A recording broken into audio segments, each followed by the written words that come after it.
অন্ধকার রাত, মাঠের ওপর নীরবতা। মক্কার পাহাড়গুলো নিস্তব্ধ, চারদিকে অন্ধকারে ডুবে আছে। মানবতার অবস্থা একদমই ভেঙে পড়েছে। অন্যায়, অজ্ঞানতা, অত্যাচার, সব দিকেই অন্ধকার। আর সেই অন্ধকারের মাঝেই একজন মানুষ একটি আলোর খোঁজে নিঃসঙ্গ হয়ে উঠলেন। তিনি সিদ্ধান্ত নিলেন, মানুষকে বাঁচাতে হলে প্রথমে নিজের মনকে পরিশুদ্ধ করতে হবে। তাই তিনি চলে গেলেন হীরা গুহায়।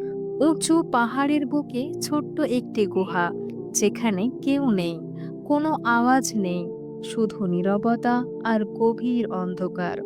তিনি সেখানে ধ্যান করতেন, ভাবতেন কিভাবে মানুষকে ভুল পথ থেকে ফিরিয়ে আনা যায়, কিভাবে এ সমাজ বদলাবে, কিভাবে সত্য জাগবে মানুষের হৃদয়ে।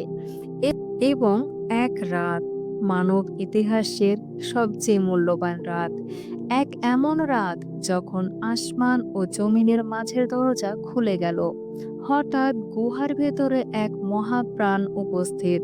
তিনি ছিলেন জিব্রাইল আলাইসাল্লাম। গুহা কেঁপে উঠল, হৃদয় কেঁপে উঠল, আর আল্লাহর প্রথম বাণী ধ্বনিত হলো, পড়ো। তিনি কাপা কণ্ঠে বললেন, আমি তো পড়তে জানি না। কিন্তু জিব্রাইল আলাইসাল্লাম আবার বললেন, পড়ো। তোমার সেই রবের নাম পড়ো, যিনি তোমাকে সৃষ্টি করেছেন। হে প্রিয় ভাই ও বোনেরা, এখানে এক বিশাল শিক্ষা লুকিয়ে আছে। আল্লাহর নামে কিছুই অসম্ভব নয়। মানুষ তোমাকে বলতে পারে তুমি পারবে না, তোমার পরিস্থিতি বলতে পারে তুমি একদমই করতে পারবে না, তোমার কাছে এটা অসম্ভব। কিন্তু আল্লাহর বাণী বলে তুমি পারবে, যদি আমার নাম নাও। যখন তুমি নিজের সীমা দেখো, আল্লাহ তোমাকে তার সীমাহীন ক্ষমতা দেখান। যখন তুমি ভাবো আমার পক্ষে সম্ভব নয়, আল্লাহ বলেন আমার পক্ষে সবই সম্ভব। তিনি মানুষকে সৃষ্টি করেছেন একটি জমাট রক্তের দলা থেকে, কিন্তু আজ সেই মানুষ পাহাড়ের উপর দাঁড়িয়ে মহাবিশ্বকে ভাবছে, ইবাদত করছে, কুরআন পড়ছে, পৃথিবী বদলাচ্ছে।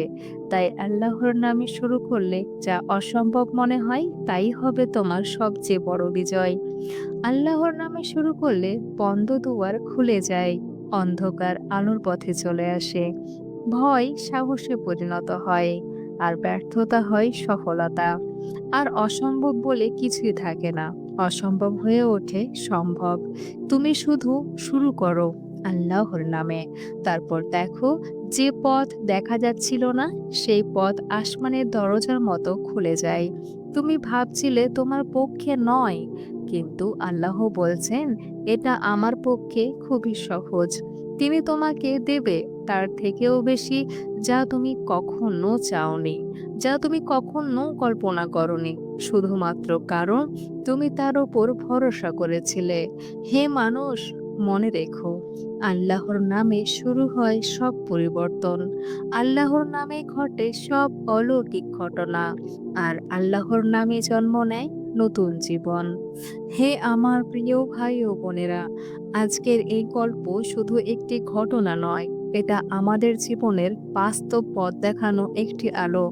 যেমন সেই অন্ধকার গুহায় আল্লাহর নাম মানুষের ভাগ্য বদলে দিয়েছিল, তেমনি তোমার জীবনের অন্ধকারও আল্লাহর নামে আলোর পথে ফিরে আসতে পারে। তুমি যতই দুর্বল ভাবো নিজেকে, মনে রেখো, আল্লাহ একটি মাত্র কোণ বললে অসম্ভবও সম্ভব হয়ে যায়। তাই আজ থেকে তোমার প্রতিটি কাজ, তোমার প্রতিটি সিদ্ধান্ত, আর তোমার প্রতিটি স্বপ্ন শুরু করো শুধু আল্লাহর নামে। দেখবে তোমার জীবন বদলে যাবে। যে দুয়ারগুলো বন্ধ ছিল সব একে একে খুলে যাবে। কারণ আল্লাহর নামে শুরু মানেই জয়ের নিশ্চয়তা। এই বার্তা যদি তোমার হৃদয় স্পর্শ করে থাকে, যদি মনে হয় আল্লাহ তোমাকে কিছু বলতে চেয়েছেন, তাহলে আমার একটি কথা মনে রেখো, এই কথা অন্যদেরও জানাও। কারণ হয়তো তোমার একটি শেয়ার, তোমার একটি লাইক, তোমার একটি কমেন্ট কারো অন্ধকার জীবনে আলো হয়ে যাবে। কমেন্টে লিখে বলো, আল্লাহর নামে শুরু করব,